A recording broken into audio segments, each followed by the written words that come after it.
সাবেক মহাসচিব খন্দকার দেলোয়ার হোসেনের পুত্রবধূ। আমি চাচ্ছি মানিকগঞ্জ থেকে। আমার নাম হচ্ছে ফাতেকুল কোবরা সুমাইয়া খন্দকার। আমি হচ্ছে সাবেক মহাসচিব খন্দকার দেলোয়ার হোসেনের পুত্রবধূ।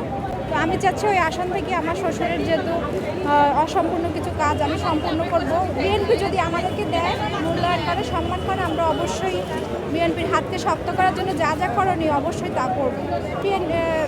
মানিকগঞ্জ জেলা জাসাসে আছে জয়েন্ট কনভেনার এবং এখানে মহিলা দলের সদস্য, ঢাকা মহিলা দলের সদস্য। বিএনপির পক্ষ থেকে কেন আপনাকে চূড়ান্তভাবে মনোনীত করবে?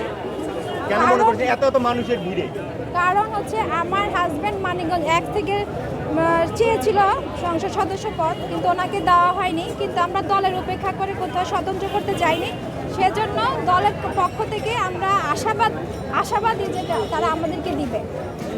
খন্দকার দেলোয়ার হোসেনের পরিবারের পক্ষ থেকে আমাকে দিবে তার পুত্রবধূ হিসেবে, যেহেতু আমার হাজব্যান্ড স্বতন্ত্র করে নাই, দলের উপেক্ষা করে নাই, দলের কথা অবাধ্য হয় নাই।